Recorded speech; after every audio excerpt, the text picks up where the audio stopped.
أشهد أن محمد رسول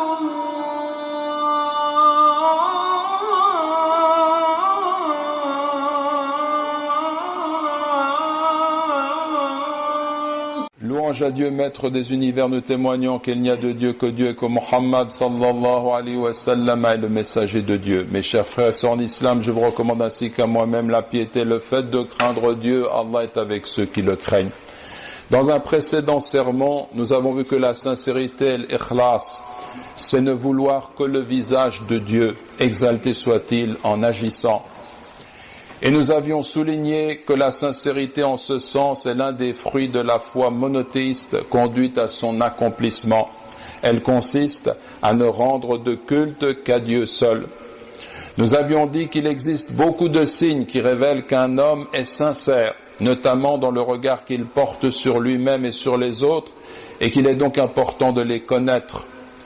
Parmi ces révélateurs de la sincérité, nous avions relevé que le premier de ces signes est de voir le croyant craindre la célébrité. Ainsi, Ibn Mas'ud, que Dieu soit satisfait de lui, a dit « Soyez des sources du savoir, des flambeaux de la guidance, restez le plus souvent chez vous, soyez des flambeaux dans la nuit, ayez des cœurs neufs, constamment ramenés à Dieu par le repentir, portez des vêtements usés. Vous serez reconnus par les habitants du ciel, cachés aux habitants de la terre. » Il existe, mes frères et sœurs en islam, d'autres signes qui révèlent cette sincérité. Les connaître nous permettra de mesurer l'authenticité de notre monothéisme. Le second de ces signes, c'est de voir l'homme sincère s'accuser constamment lui-même d'être négligent dans ses devoirs vis-à-vis de Dieu. L'impression trompeuse qu'il accomplit de grandes choses et le fait d'être admiratif vis-à-vis de sa propre personne ne domine pas son cœur. Au contraire, il vit continuellement dans la crainte que ses fautes ne lui soient pas pardonnées et que ses bonnes actions ne soient pas acceptées. Il est arrivé ainsi qu'un homme de bien se mit à pleurer à chaudes larmes alors qu'il était malade. L'un de ceux qui lui rendirent visite lui demanda « Comment pleures-tu ?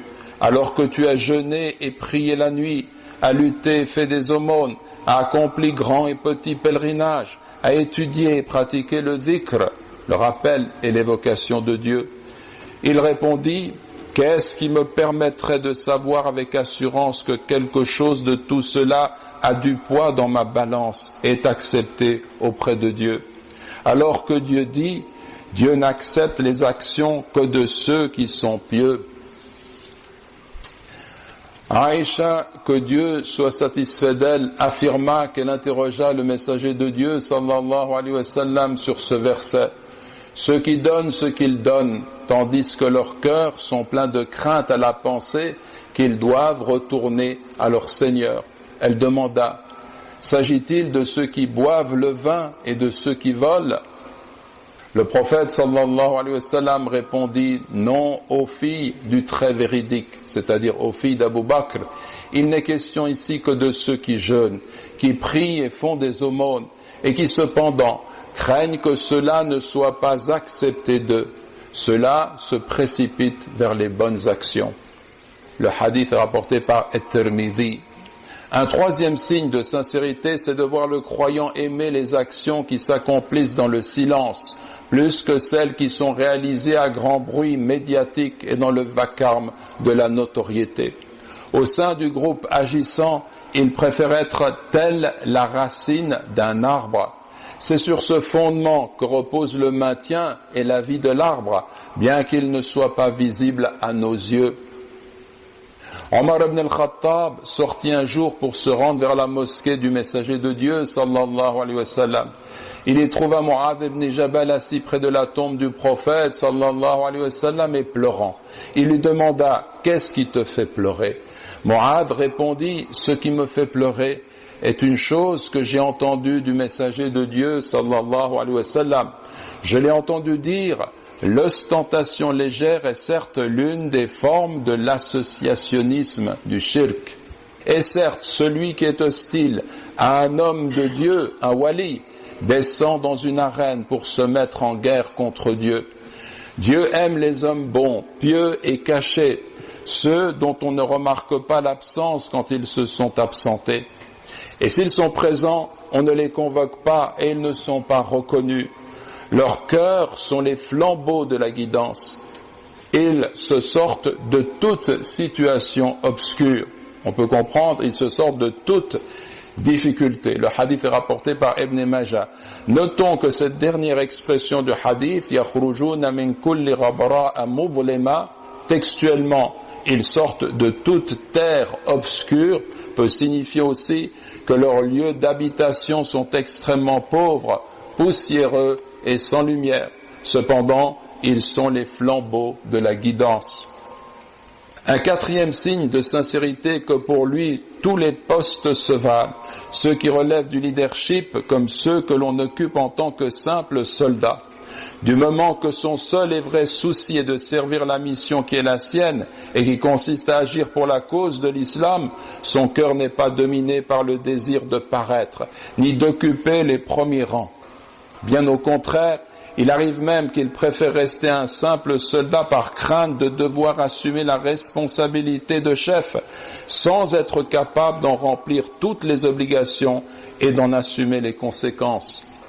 En tous les cas, il n'est pas habité par le désir d'être chef et il ne demande pas à être investi de cette fonction. Cependant, s'il est désigné pour cela, alors il s'en charge en implorant l'aide de Dieu pour accomplir son devoir.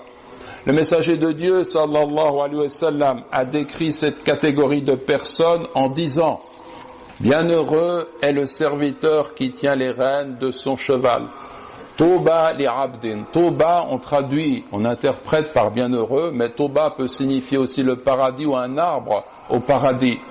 Bienheureux est le serviteur qui tient les rênes de son cheval dans la voie de Dieu. La tête échevelée, les pieds poussiéreux. S'il fait partie de la garde, il s'y tient fermement. Et s'il fait partie de l'arrière-garde, il s'y tient fermement. Rapporté par El-Bukhari. En d'autres termes, s'il est désigné pour accomplir la tâche ardue qui consiste à veiller la nuit pour protéger les musulmans, il le fait avec application et conscience. Et s'il est désigné pour suivre l'armée aux arrières, occupant une place qui ne le met pas en valeur, il accomplit son devoir avec application et conscience. Les deux exemples que donne ici le prophète, sallallahu alayhi wa sallam, montrent combien est méritant celui qui, étant avant tout le serviteur et l'adorateur de Dieu, veille pour le bien de sa communauté, comme celui qui agit dans l'ombre pour le même motif, sans souci d'être reconnu. Que Dieu fasse miséricorde à Khalid ibn al-Walid, alors qu'il était au sommet de sa gloire. Omar, radiallahu anhu, lui ordonna de céder sa place de commandeur de son armée à Abu Ubaïda, ce qu'il fit immédiatement sans la moindre hésitation. Mes chers frères et sœurs en islam, tels sont quelques-uns des signes qui révèlent une authentique sincérité dans le culte rendu à Dieu seul. La crainte de la notoriété, la crainte de ne pas voir ses propres œuvres acceptées tout en éprouvant le sentiment de sa propre négligence par rapport à ses obligations vis-à-vis de Dieu.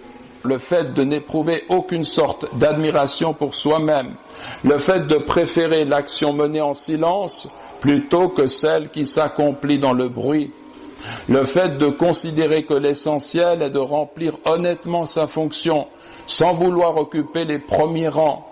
Tout cela n'est possible que si le serviteur de Dieu n'est habité que par une seule volonté, celle d'agir sincèrement pour Allah subhanahu wa ta'ala. Nous demandons à Dieu d'orienter nos cœurs vers son amour et vers la recherche de son seul agrément. Allahumma amin, Allahumma amin.